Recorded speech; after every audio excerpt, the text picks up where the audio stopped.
Ya, salam Bapak Ibu, saudara-saudara semuanya yang dikasihi oleh Tuhan. Senang sekali hari ini saya bisa mengunjungi Anda semuanya.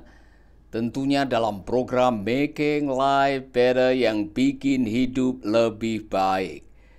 Dan izinkan saya lebih dahulu menyapa saudara-saudara yang ada di Papua, Sumatera, Kalimantan, Jawa, Maluku, NTT, NTB, dan juga yang ada di Sumatera. Nah, tidak ketinggalan saudara-saudara yang ada di luar negeri yang selama ini mengikuti program Making Life Better, yaitu saudara-saudara yang ada di Malaysia, Brunei Darussalam, Hong Kong, kemudian yang ada di Taiwan, yang ada di jauh di sana di Tokyo, kemudian di Amerika, Sunshine Coast, Gold Coast, Brisbane.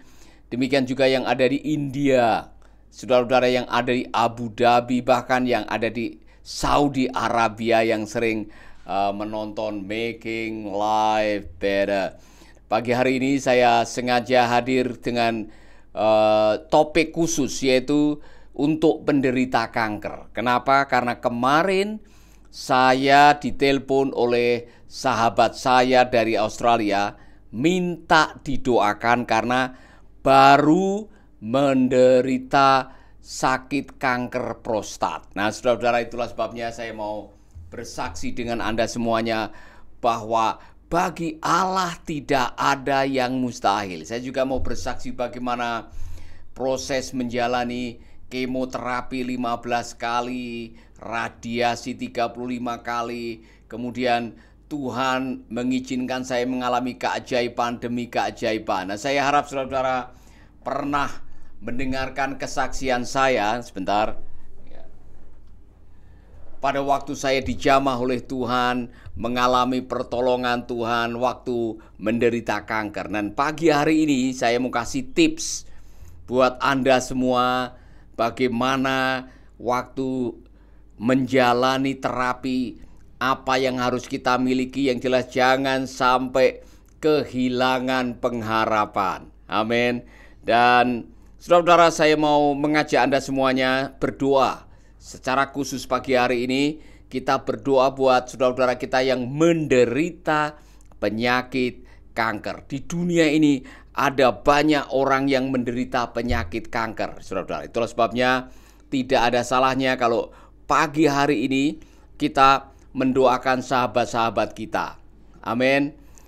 Kiranya apa yang akan kita dengarkan, yang akan kita lakukan juga mendapatkan berkat dan kekuatan dari Tuhan kita.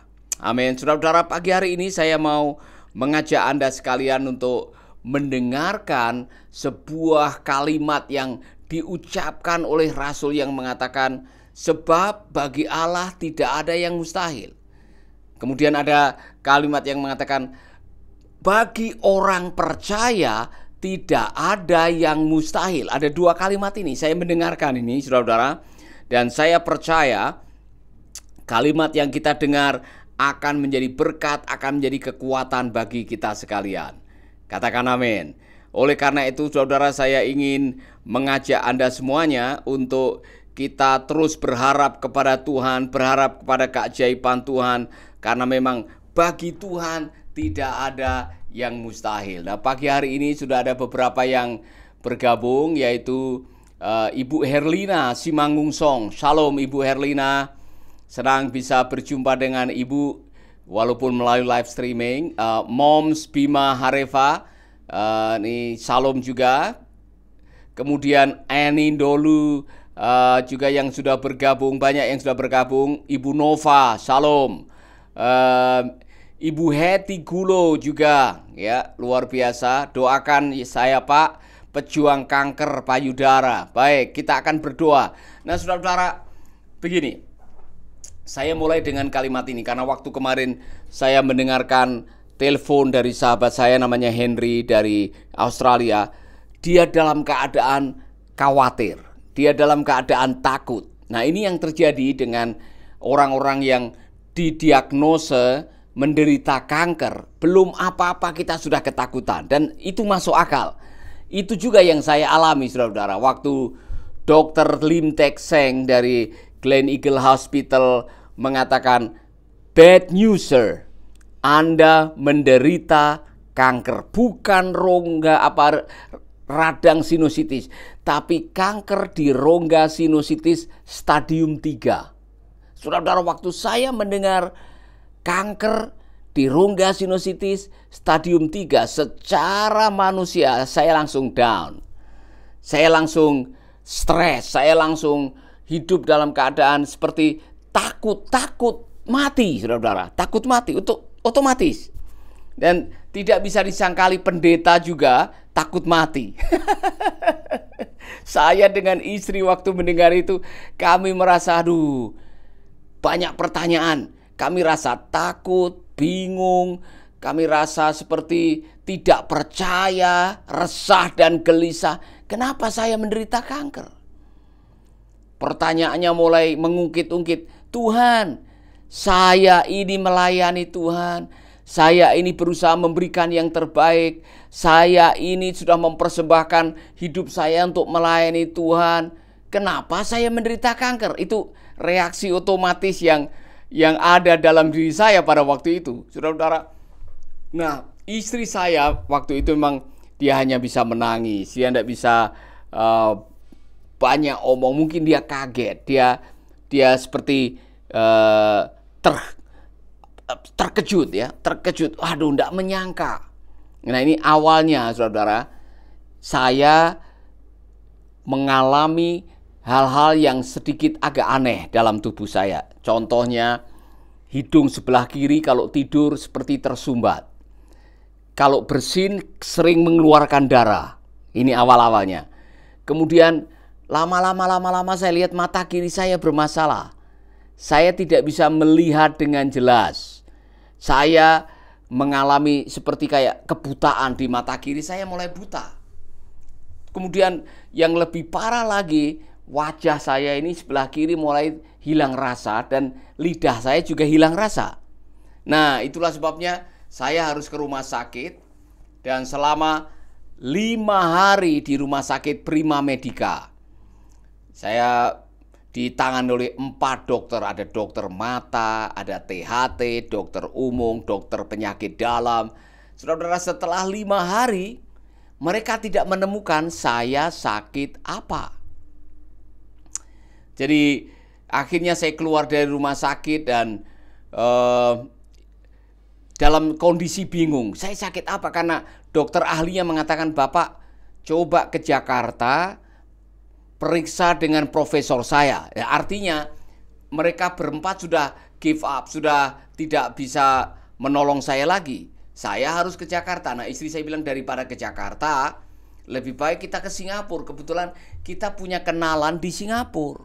Wow, saudara-saudara, kita ambil kesempatan untuk kontak-kontak di Singapura dan pada akhirnya kami mendapatkan informasi di Gleneagles Hospital. Dan inilah awal dari perjalanan kami ke Singapura untuk periksa apakah radang sinusitis saya bisa disembuhkan. Jadi masih ingat 19 tahun yang lalu, bulan Juli, saya masih ingat sekali. Kalau tidak salah tanggal 9 Juli 2005, saya datang di Singapura bertemu dengan Dr. Lim bagian THT. Nah, ini saudara-saudara, pada waktu saya ketemu dengan Dr. Lim langsung mengatakan, oke, hari ini saya akan melakukan biopsi. Jadi diambil daging dari belakang hidung saya ini, kemudian besok saya disuruh menghadap dia. Nah, saudara-saudara, masih belum tahu. Yang jelas saya berdoa, istri berdoa supaya ada keajaiban, dan dengan pertolongan Tuhan besok kami menghadap Dr. Lim. Dan ini yang terjadi pada waktu kami menghadap Dr. Lim. Esok harinya Dr. Lim mengucapkan kalimat ini. Saya tidak pernah lupa kalimat ini. Bad news, sir. Bad news. Wah, mendengar kata bad news, kabar buruk, Papa. Kabar buruk. Saya langsung sudah curiga, saudara-saudara.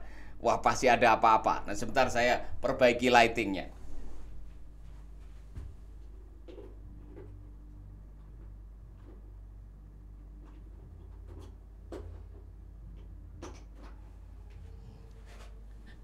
Ya, ini lebih baik.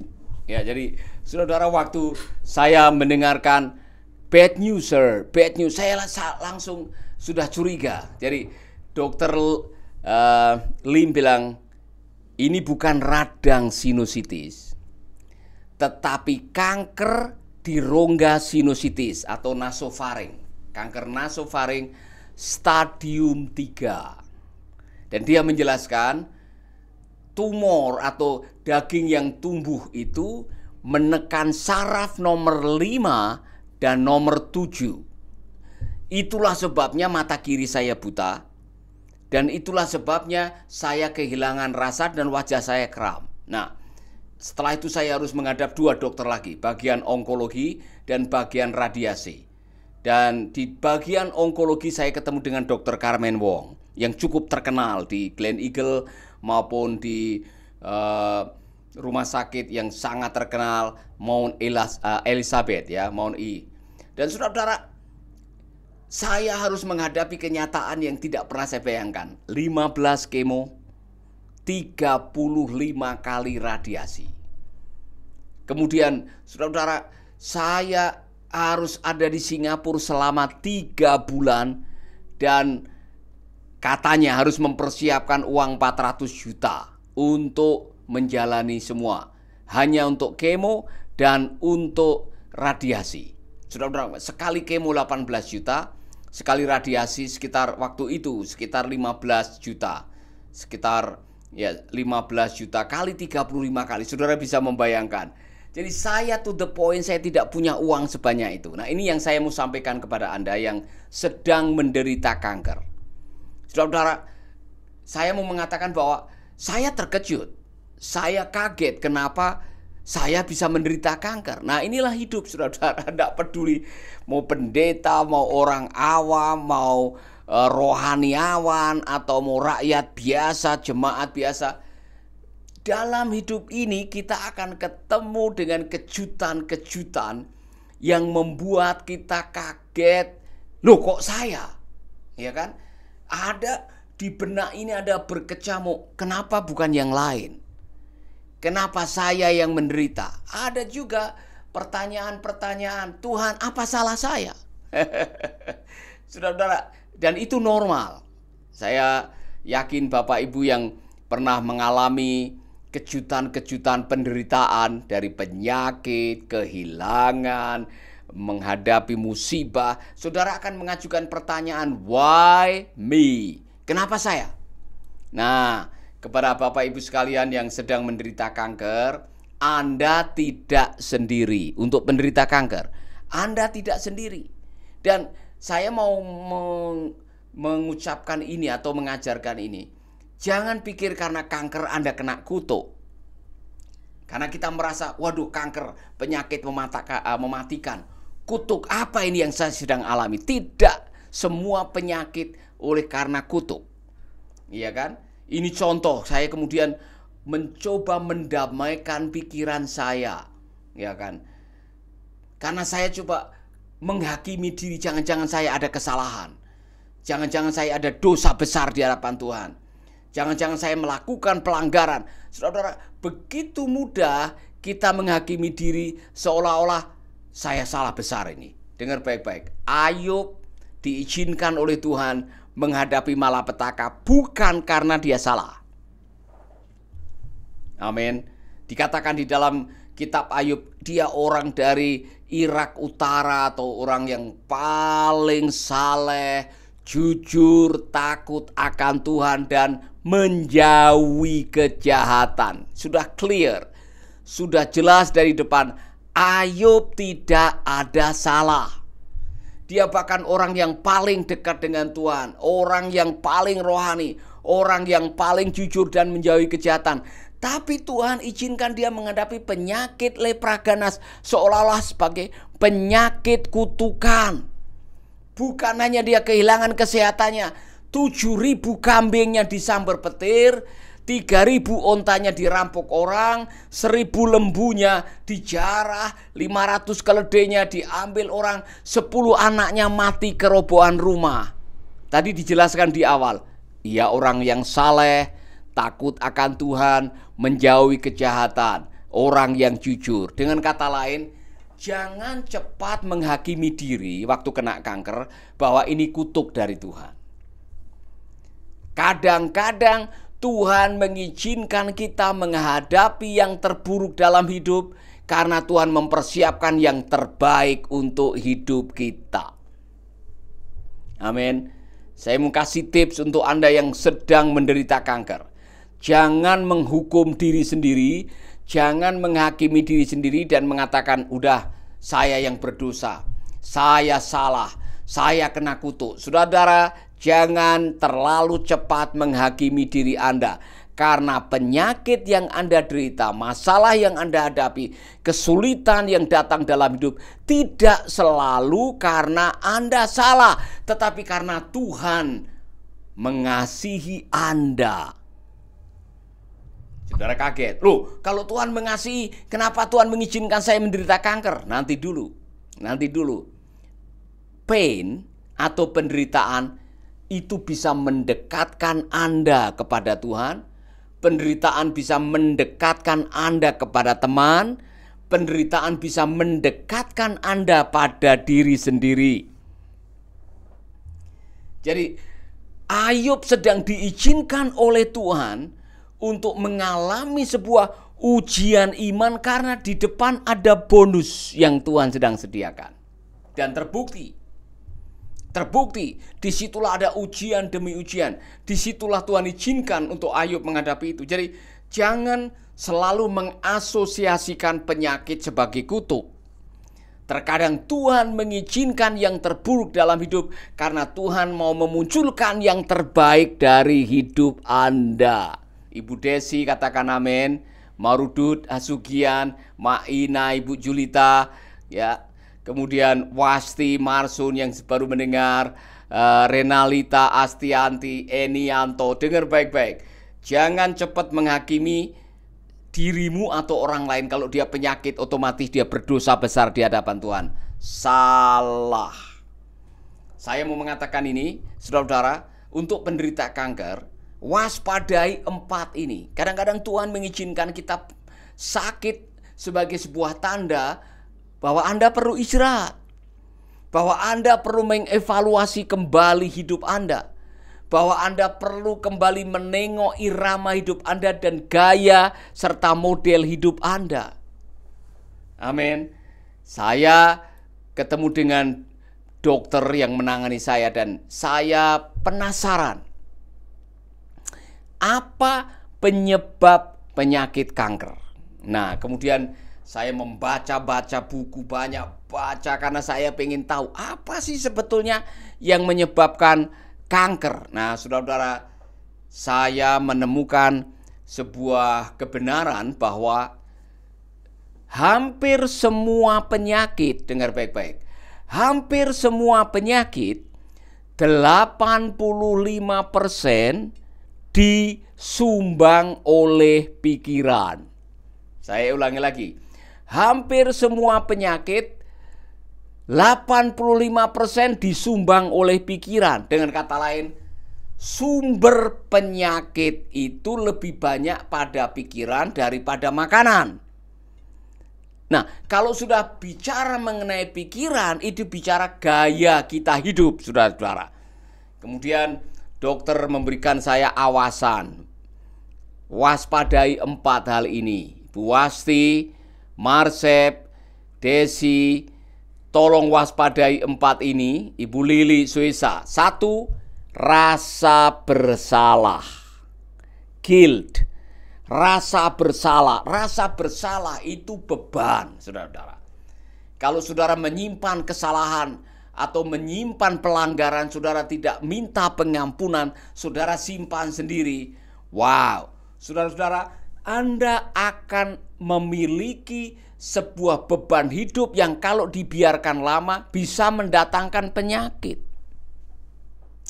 Masih ingat ada wanita yang bungkuk yang datang kepada Tuhan Yesus dengan keadaan masih bungkuk, sakit. Yesus tidak menumpangkan tangan dan mengatakan, "Hei penyakit, pergi dan sembuhlah engkau." Yesus cukup mengucapkan kalimat itu, dan setelah Yesus mengucapkan kalimat itu, langsung sembuh dia. Yesus mengucapkan kalimat ini, "Hai anakku, dosamu sudah diampuni." Dengar kalimat ini. Yesus yang mengucapkan, "Hai anakku, dosamu sudah diampuni," dan seketika itu juga sembuhlah penyakitnya. Jadi saudara, kadang-kadang ada dosa yang kita simpan, ada pelanggaran yang kita biarkan, ada rasa bersalah yang bersarang yang kita biarkan dan membuat kita akhirnya tidak bisa tidur nyenyak. Ada rasa tertuduh, pada waktu itulah imun sistem kita terganggu dan kita bisa menderita sakit penyakit. Dan saya mau menantang saudara pagi hari ini. Kalau saudara tahu dengan jelas menyimpan pelanggaran, menyimpan dosa, ada kesalahan yang saudara biarkan, selama ini saudara tidak bisa menikmati hidup dengan Tuhan, sulit masuk dalam hadiratnya, tidak bisa berdoa karena masih ada pelanggaran yang Anda simpan. Diam-diam Anda menyimpan kesalahan, datanglah kepada Tuhan. Dan saya bisa mengucapkan, dosamu sudah diampuni. Dan seketika itu juga berhentilah pendarahannya atau berhentilah segala penyakitnya. Dan kalau saudara adalah orangnya, Tuhan saya menyimpan, Tuhan saya berdosa di hadapan-Mu, Tuhan saya sudah lama membiarkan ini, taruh tanganmu di dada. Saya mau berdoa buat saudara, biar pagi hari ini seketika kita selesai berdoa, saudara mengalami keajaiban dari Tuhan. Amin, amin. Taruh tanganmu di dada. Bapa kami dalam surga, kami datang di kaki-Mu. Kami datang dengan kejujuran dan ketulusan kami serta kerendahan hati kami. Ampunilah dosa dan kesalahan kami. Ampunilah pelanggaran-pelanggaran kami. Bapak, kalau kemarin kami menyimpan kesalahan, melakukan sesuatu yang tidak berkenan, melanggar perintah-Mu, ampuni kami. Dan hari ini, pagi hari ini, dengan kerendahan hati kami mohon ampun. Ampuni kesalahan kami Bapak. Ampuni kesalahan saudara-saudara kami. Di dalam nama Yesus kami berdoa. Amin, amin, amin, amin. Saudara-saudara, itu yang pertama. Jadi dokter mengatakan waspadai rasa bersalah. Yang kedua, ini juga yang sangat berbahaya, waspadai kepahitan atau amarah. Waspadai luka batin. Karena ini yang terjadi ketika Anda marah 5 menit. Saya ulangi, kalimat ini sudah berkali-kali saya katakan, saya tidak bosan-bosan mengucapkan ini karena ini penting. Anda marah 5 menit, sistem kekebalan tubuh saudara macet 6 jam. Ibu Sandra, kalau Anda marah jangan sampai bau malam. Itu nasihat dari Tuhan Yesus. Kitab Mazmur juga mengajarkan kepada kita, Bu Yulita, Marsep, Markus, dengar baik-baik. Kalau Anda marah jangan sampai bau malam. Kenapa Alkitab menuliskan ini? Karena marah berdampak buruk pada kesehatan.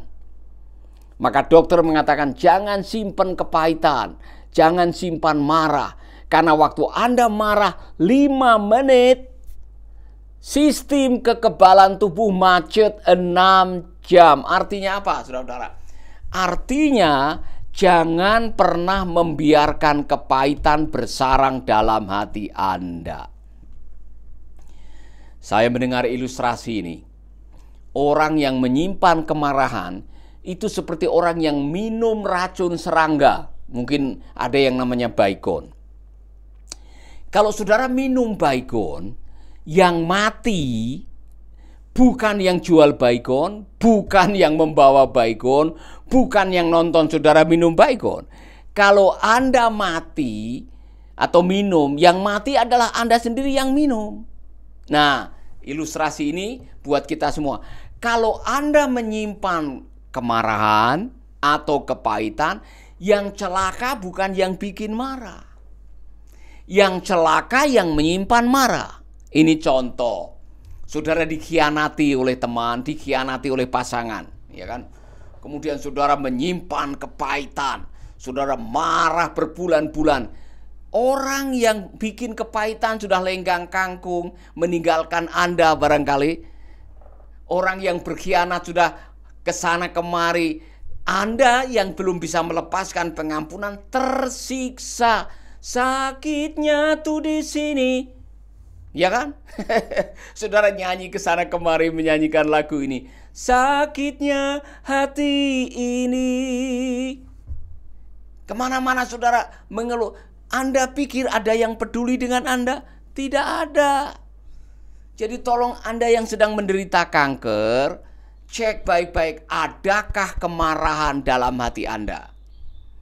Saya mau mengatakan ini karena saya waktu itu sedikit ada kemarahan.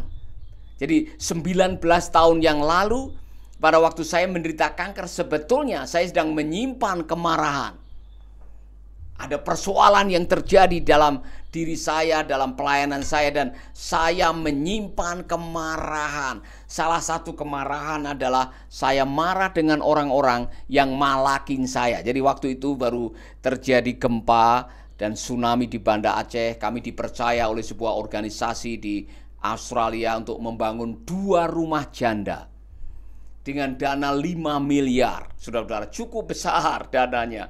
Dan ternyata apa yang kami lakukan tidak semulus apa yang kami pikirkan. Kenapa? Karena dipalak mulai dari lurah, camat, koramil, semua minta uang. Saudara, saya marah dengan mereka. Saya marah. Saya ini datang ke sini mau menolong kalian.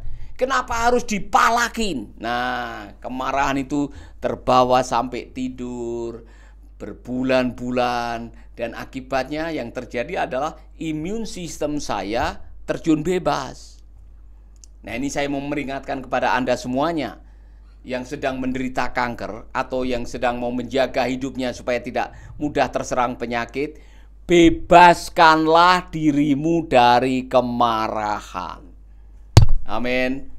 Amin Bapak Ibu. Saya mau tanya ini kepada Ibu Linda Manopo, Ibu Julita, Ibu Renalita, Ibu Faina Glory. Saya mau tanya, kalau Anda digigit ular, saya berkali-kali mempertanyakan ini untuk mengulangi lagi. Kalau Anda digigit ular, ada 2 pilihan. Tolong Maina dengan Ibu Lili, tolong jawab. Anda pergi ke dokter, keluarkan racunnya, atau Anda cari parang atau cari sabit, kejar ularnya untuk balas dendam. Saya ulangi lagi, tolong dijawab. Anda boleh menjawab di status Anda. Kalau Anda digigit ular, ada 2 pilihan. Anda pergi ke dokter, keluarkan racunnya, atau Anda cari sabit atau parang, kejar ularnya. Mana pilihan Anda? Itu akan menentukan hidup Anda di kemudian hari. Apa artinya? Saudara, kalau Anda digigit ular, kemudian Anda ambil parang cari ularnya. Mana ularnya? Mana ularnya? Malah ularnya mau balas dendam. Saudara akan mati duluan karena racunnya masuk ke jantung sebelum Anda menemukan ularnya. Itulah sebabnya kitab Ayub bilang, orang bodoh mati karena sakit hati. Amin.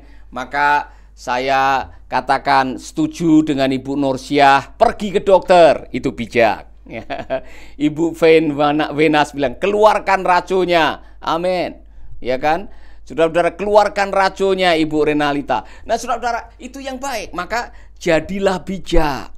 Jangan mengizinkan kepahitan bersarang dalam hati Anda. Saya tadi mengatakan, menyimpan marah 5 menit saja, sistem kekebalan tubuh saudara mengalami kemacetan selama 6 jam.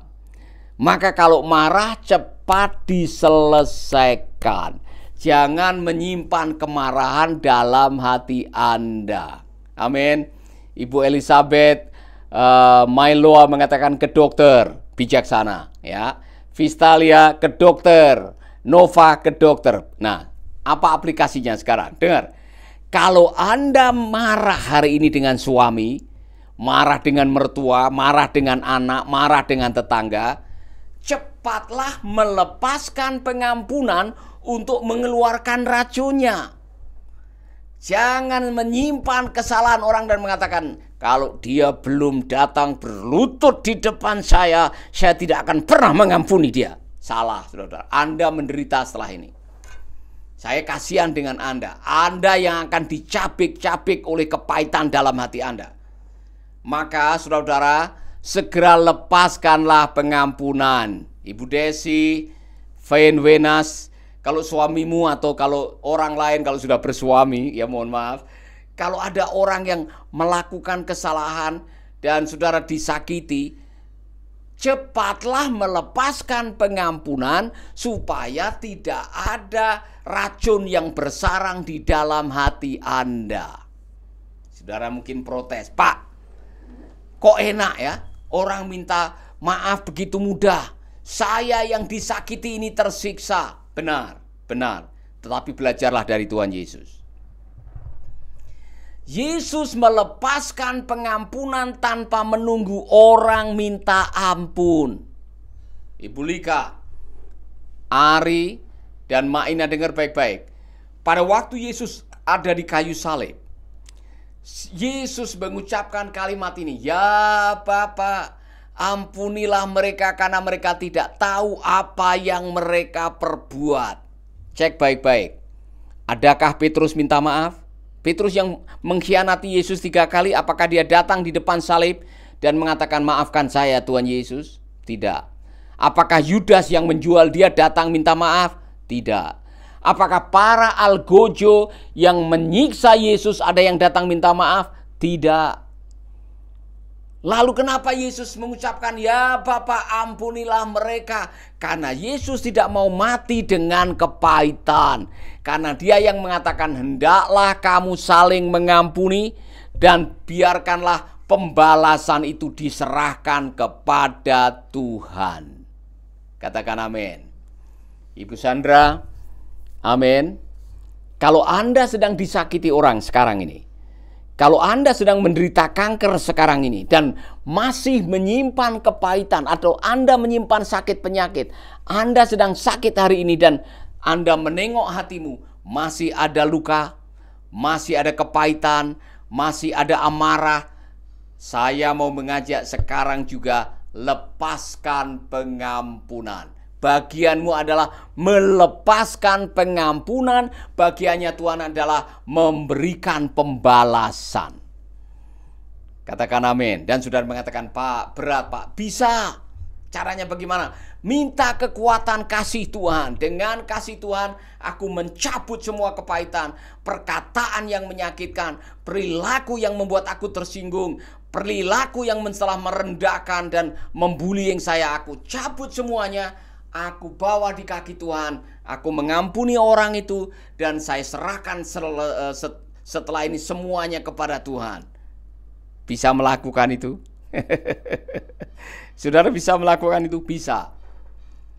Karena Tuhan akan memampukan saudara. Jadi yang sedang menderita penyakit apapun juga termasuk kanker, saya mau saudara taruh tanganmu di dada, berdoa dengan saya. Sedikit saja kalau masih ada kepahitan, ada kemarahan, ada sakit hati, luka batin yang Anda simpan, ayo kita keluarkan. Amin.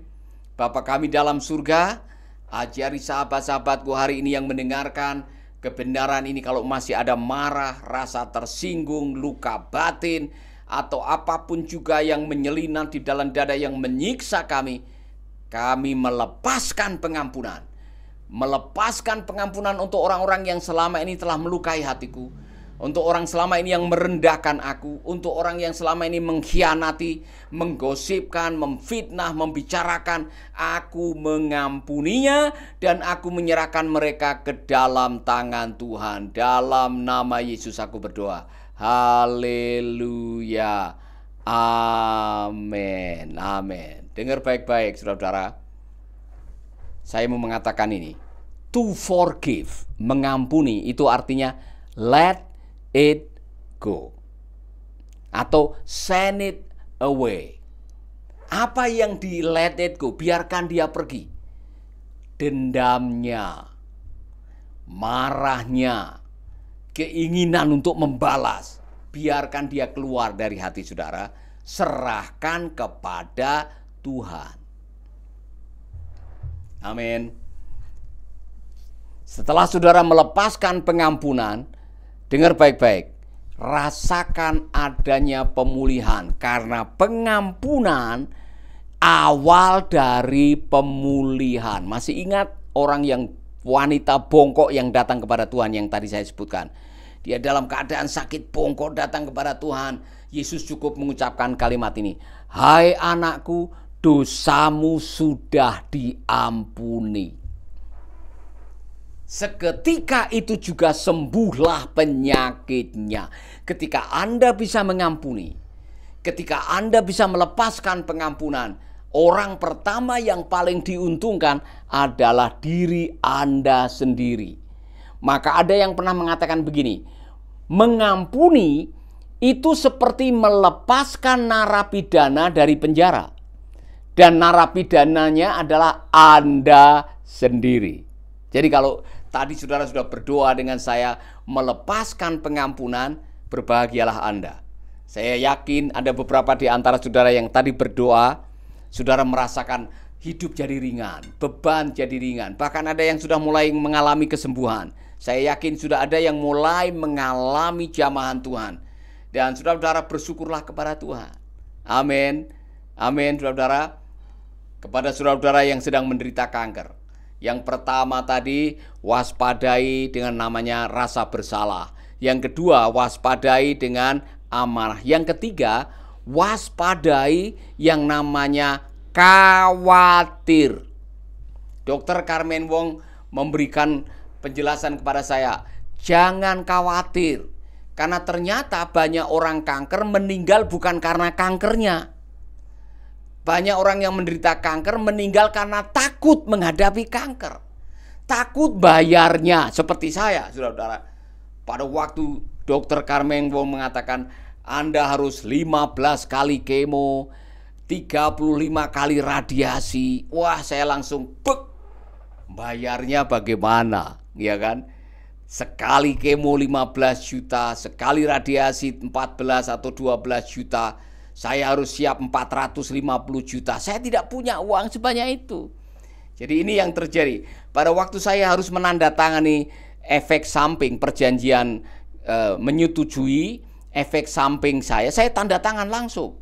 Saya baca di situ hasil dari efek samping dari kemo, dari radiasi, rambut akan rontok. Makanya saya 18 tahun saya membiarkan rambut saya botak, ya kan?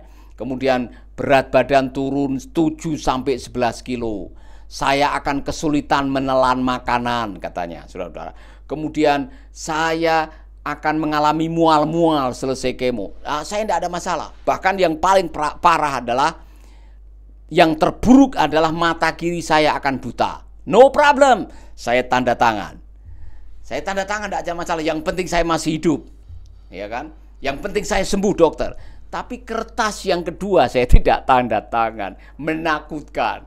Karena apa? Saya harus membayar uang muka 30%. Saya harus siap 150 juta. Saya tidak punya uang sebanyak itu karena saya hanya membawa uang 25 juta. Nah, ini mujizatnya terjadi di sini. Karena saya tidak tanda tangan, akhirnya dokter tanya kepada saya, lanjut atau tidak? Pastor, Anda mau lanjut atau tidak? Tidak. Nah, saya mulai bingung, saudara. Saya tidak punya uang sebanyak itu, saya jujur dengan dokter. Tiba-tiba dia tanya, sebetulnya pelayanan Anda, pekerjaan Anda ini apa? Saya pendeta. Saya pelayanan ada panti asuhan, ada pelayanan radio dan sebagainya dan sebagainya. Setelah itu dokter permisi, saya keluar dulu makan, Anda tunggu dulu di kantor saya. Saudara-saudara, selama 15 menit saya dengan istri berdoa, memohon mujizat supaya bisa bayar. Tidak tahu bagaimana caranya, Tuhan, saya mengklaim janjimu yang ada di dalam Yesaya 58 bahwa Tuhan akan memulihkan, Tuhan akan membuat sebuah keajaiban. Dan ada satu ayat, waktu kamu berdoa maka Tuhan akan ada di sana untuk menjawab doa kita. Saya yakin itu, saudara-saudara. Setelah kami berdoa, sementara kami berdoa masih memohon kepada Tuhan, masih mengharapkan kepada Tuhan. Dokter Carmen Wong kembali di kliniknya. Saya masih duduk dan dia mendatangi saya. Dia menyalami dan mengatakan, "Pastor, you are free of charge." Pak Pendeta, Anda gratis. Tidak perlu bayar. Saudara, waktu saya mendengar itu, hati saya langsung bersuka cita. Saya langsung berseru, haleluya, Tuhan baik, thank you Dr. Carmen. Saya bilang, haleluya. Nah, apa yang saya mau sampaikan kepada Anda? Tidak usah khawatir. Karena khawatir tadi yang akan membuat Anda ketakutan, yang justru akan memperparah persoalan. Tadi saya mengatakan, banyak orang yang menderita kanker mati bukan karena sel kanker, mati karena ketakutan. Ketakutan bayarnya, ketakutan kalau tidak bisa mengalami kesembuhan, ketakutan nanti bagaimana apa kata orang dan sebagainya. Tidak perlu ketakutan, saudara-saudara. Serahkanlah segala khawatirmu kepada Tuhan, karena Dialah yang memperdulikan kamu. Itu kata Tuhan. Saudara-saudara, 3 bulan saya di Singapura, Tuhan mencukupkan saya. Ada teman yang mengizinkan saya tinggal di apartemennya sehingga saya tidak perlu tinggal di rumah sakit, cukup datang rawat jalan. Ada teman-teman dari Amerika, New Zealand, Australia, Jakarta datang membesuk, membawa berkat. Saya dikasih amplop isi uang. Bahkan Dr. Carmen Wong, setiap kali saya selesai kemo, saya suruh masuk ke kantornya, tumpang tangan dan berdoa. Dan selesai itu dia memberikan saya berkat.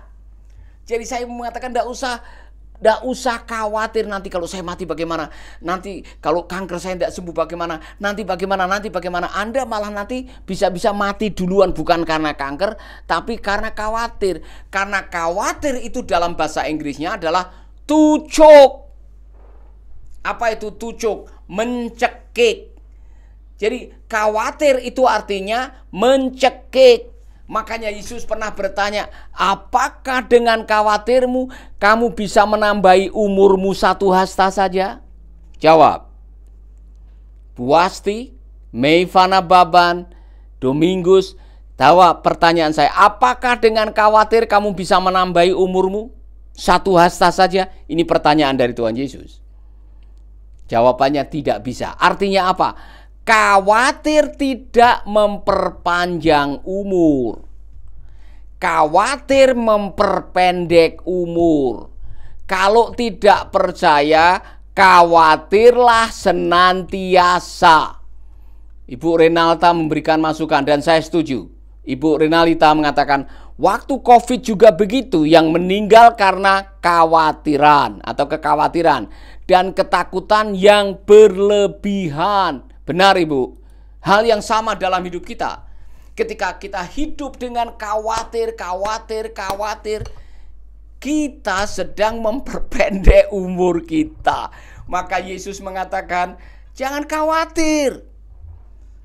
Burung di udara yang tidak pernah menanam saja dikasih makan oleh Tuhan.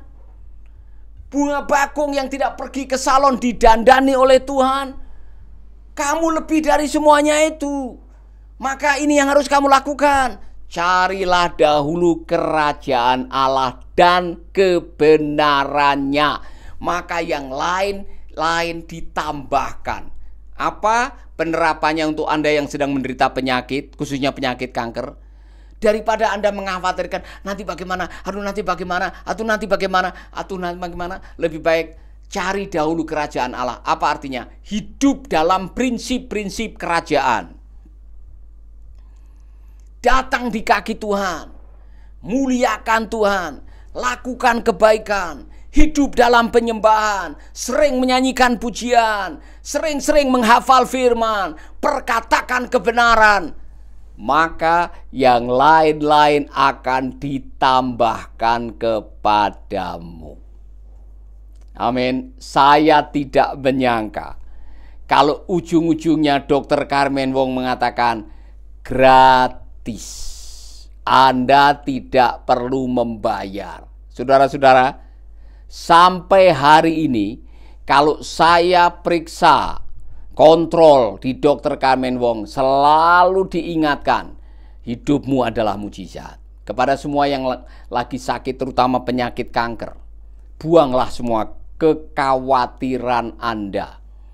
Amin. Maina, Ibu Mary Ruth, Wasti, adakah rasa khawatir? Saudara-saudara, saya mendengar dosa yang paling sulit diatasi itu rasa khawatir. Dengar ya. 10 hukum Allah, jangan membunuh, jangan mencuri, jangan berdusta, jangan mengingini harta orang lain. Anda semua pintar melakukannya. Anda bisa melakukannya. Tapi janganlah kami khawatir. Atau janganlah kamu khawatir. Mungkin tadi pagi bangun Anda khawatir. Mungkin sementara mendengarkan firman Anda sedang khawatir. Maka Yesus mengatakan, jangan lagi kamu khawatir. Karena khawatir itu membuat Anda kehilangan konsentrasi. Takut itu berbahaya, khawatir itu berbahaya. Amin. Haleluya. Jadi yang pertama, jangan hidup dengan rasa bersalah. Kemudian yang kedua, saudara-saudara, jangan menyimpan kemarahan, jangan menyimpan rasa khawatir. Yang terakhir, jangan membiarkan stres. Tadi saya mengatakan stres itu adalah benih kanker. Waktu ada stres, peredaran darah tidak berjalan dengan baik. Karena peredaran darah tidak berjalan dengan baik, maka sel darah saudara tidak dikasih makan. Waktu sel darah tidak dikasih makan alias kelaparan, sama seperti anak yang tidak dikasih makan akan jadi nakal. Sel baik bisa berubah jadi nakal. Jadi sel jahat, itulah kanker. Dan semua orang bisa kena kanker, saudara-saudara. Itulah sebabnya bersihkan hatimu, jangan lagi ada stres. Pertanyaan dari banyak orang, bagaimana Pak? Namanya hidup pasti ada stres. Oke, saya ada stres, saudara ada stres. Saya ada beban, saudara ada beban. Masalahnya, bisa enggak mengelola stres? Karena ada kalimat begini, marilah kepadaku, hei kamu yang letih lesu dan berbeban berat, aku akan memberikan kelegaan kepadamu. Yesus tahu bahwa yang namanya manusia pasti ada stres, makanya dia datang ke dalam dunia dan dia mengatakan, marilah kepadaku hei kamu yang letih lesu dan berbeban berat, aku akan memberikan kelegaan kepadamu. Artinya, serahkan bebanmu kepada Tuhan. Kemudian, lupa bagaimana saya bisa menyerahkan? Biaya anak-anak sekolah saya ini besar. Kemudian suami saya gajinya tidak cukup untuk menguliahkan mereka. Untuk makan aja pas-pasan. Apapun beban, saudara, saya punya beban, saudara punya beban. Tapi ini yang mengatakan Tuhan Yesus. Serahkan segala bebanmu kepada Tuhan, karena dialah yang memperdulikan kita. Terus bagaimana Pak caranya? Hiduplah dalam kasih karunia. Apakah ada ayatnya? Ada. Yohanes 1 ayat 16. Out of his fullness, you have the right to receive grace upon grace upon grace upon grace. Dari kepenuhan Kristus, Anda berhak menerima kasih karunia demi kasih karunia demi kasih karunia. Artinya apa? Tiap hari Anda punya hak untuk mengalami kasih karunia. Apa itu? Menerima kasih karunia adalah menerima sesuatu yang sebetulnya Anda tidak layak menerima. You don't deserve to receive it. Tetapi karena kasih Tuhan, Anda diberi kekuatan. Ada rezeki yang datang. Ada pertolongan yang tepat waktu. Ada berkat yang tepat alamat. Itu semua datang tepat pada waktunya. Haleluya. Saudara-saudara, saya mau cerita sedikit ini. Dan saya mau menerapkan apa yang saya ucapkan tadi pada kehidupan saya pribadi. Saya pengen sekali, saudara-saudara, bisa membelikan rumah untuk anak-anak saya. Saya sudah mau umur 60 tahun. Saya pengen waktu mati nanti meninggalkan warisan. Minimal masing-masing anak saya bisa punya rumah satu-satu. Secara manusia tidak mungkin, ya kan? Untuk beli rumah di Denpasar, di Bali, mahalnya bukan main. Minimal saya perlu 500 juta. Untuk rumah kecil perlu 500 juta di Bali ini, saudara-saudara. Tapi inilah kasih karunia Tuhan. Dengan cara yang luar biasa. Selama COVID kemarin, kami dikasih kasih karunia Tuhan. Beli 2 rumah cash. Tidak perlu minjem bank, tidak perlu ngutang. Kok bisa, Pak? Out of His fullness, you have the right to receive grace upon grace upon grace. Dari kepenuhan Kristus, Anda berhak menerima kasih karunia demi kasih karunia demi kasih karunia. Untuk Anda semuanya yang sedang bergumul dengan penderita penyakit kanker, penyakit-penyakit yang lain, Anda sedang bergumul dengan masalah keuangan, bergumul dengan masalah pernikahan, bergumul dengan masalah kehidupan, terapkan Yohanes 1 ayat 16. Dari kepenuhan Kristus, Anda berhak mengalami keajaiban. Dari kepenuhan Kristus, Anda berhak mengalami terobosan pemulihan. Dari kepenuhan Kristus, Anda berhak menerima kasih karunia demi kasih karunia demi kasih karunia. Katakan amin. Saya mau memastikan pada Anda semuanya, Ibu Melvana Baban, Nursia Simon, Marta Seru, apakah Anda sedang menantikan keajaiban dari Tuhan? Ibu Julita juga, Ibu Ruth. Saya mau tanya, apakah saat ini Anda sedang mengharapkan Tuhan? Kalau tidak ada pertolongan Tuhan, saya tidak tahu apa yang terjadi dengan anak-anak saya nanti. Kalau tidak ada pertolongan Tuhan, saya tidak tahu apa yang terjadi dengan pernikahan saya nanti. Kalau tidak ada mujizat dari Tuhan, saya tidak tahu apa yang akan terjadi dengan usaha saya, pekerjaan saya, pelayanan saya. Stop mempertanyakan itu. Lebih baik saudara menyanyikan lagu ini. Semua karena anugerahnya diberikan kepada kita. Amin. Artinya apa? Tiap hari kita mengandalkan anugerah Tuhan yang selalu baru setiap pagi, baru setiap hari. Besar setiamu Tuhan, besar setiamu. Amin. Amin. Ibu Puspita Siombing yang sedang minta bantuan Pastor Paulus Wiratno, saya mengalami sakit lutut, saraf kejepit dan radang sendi. Tolong Pastor doakan dan jamahan kaki saya disembuhkan. Saya yakin oleh bilur Yesus. Ibu dan semua yang sakit kanker, sakit-sakit yang lain, taruh tanganmu di tempat yang sakit dan yakini Yohanes 1 ayat 16. Out of His fullness, you have right to receive grace upon grace. Dari kepenuhan Kristus, Anda berhak menerima kesembuhan demi kesembuhan, pemulihan demi pemulihan, pertolongan demi pertolongan. Taruh tanganmu di tempat yang sakit. Dan saya mau berdoa buat saudara. Sekarang, Bapa, kami mengklaim janjimu, kami mengklaim firman-Mu. Engkau yang mengatakan, marilah kepadaku hai kamu yang letih lesu dan beban berat.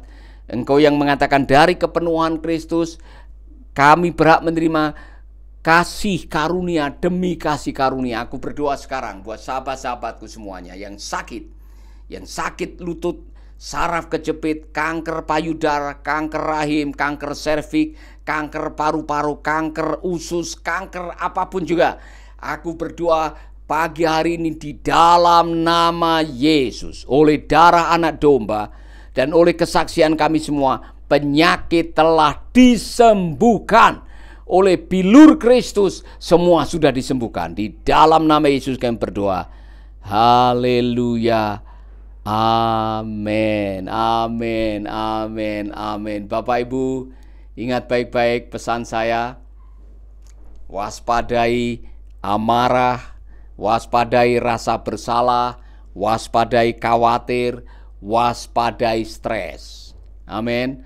Tuhan akan menolong saudara-saudara dan Tuhan akan menyembuhkan saudara-saudara. Nah, ini ada permintaan khusus ini. Ibu Elizabeth Mailoa, Pak Pendeta tolong doakan saya caleg ya, nomor urut 4 DPRD DKI Dapil Jakarta Pusat. Ibu, siapapun juga yang mungkin ada sahabat-sahabat yang nyalek, ingat baik-baik, bawalah amanah dengan tujuan yang baik. Ketika Anda menjadi DPR, perwakilan rakyat, suarakanlah suara rakyat. Berkatilah dan jadilah terang di sana. Jangan terjebak dengan sistem yang bisa membuat Anda tidak menjadi kesaksian. Amin. Ini titip buat Ibu Elizabeth dan teman-teman yang selama ini mengikuti Making Life Better. Saya mendoakan semua, ya kan? Bapa kami dalam surga, kami berdoa buat sahabat-sahabat yang nyalek di tingkat kota, kabupaten, provinsi maupun pusat, agar mereka diberi pertolongan oleh Tuhan dan mereka bisa menjadi kesaksian dimanapun mereka berada. Terima kasih Bapak, kami mengucap syukur dan kami juga bersatu hati sekarang berdoa buat tanggal 14 Februari. Biarlah hari pemilu itu menjadi hari yang tenang, damai, dan kami akan mendapatkan pemimpin-pemimpin dan wakil rakyat yang berintegritas, wakil rakyat yang memikirkan rakyat, wakil rakyat yang bisa membawa pembaharuan, melahirkan undang-undang yang bisa membawa kemakmuran bagi bangsa ini. Terima kasih Bapak, kami mengucap syukur di dalam nama Yesus. Amin, amin, amin, haleluya. Ibu Ari yang minta didoakan, salam Pak Pendeta, tolong doakan anak saya Ari yang sakit jantung. Kita akan mendoakan saudara, beberapa saudara yang secara khusus, tidak semua saya bisa mendoakan. Nanti dari Ani dulu, ya Ibu Ani minta nomor WA Kopassus, nanti saya akan kasih kepada saudara. Dan sekali lagi Bapak Ibu sekalian, kita akan berdoa untuk adik kita tadi ya, sakit jantung. Ibu, kalau ibu dengan anak ibu, bisakah ibu tumpang tangan di jantung atau di dada anak ibu? Kita akan berdoa ya. Bapa di dalam surga, kami berdoa buat adik kami yang kena jantung atau penyakit jantung. Tuhan jamah, Tuhan pulihkan, Tuhan sembuhkan di dalam nama Yesus. Amin, amin, amin. Bapak Ibu, saya senang sekali hari ini banyak yang bergabung ya. Dan doa saya setiap kali Bapak Ibu bergabung dengan Making Life Better, ada berkat yang mengalir buat Bapak Ibu, ada pencerahan, ada pewahyuan. Dan sekali lagi, atas nama hamba-hamba Tuhan yang telah menerima sepatu baru, saya mengucapkan terima kasih kepada Anda semua yang telah berdonasi untuk membeli 1000 pasang sepatu baru.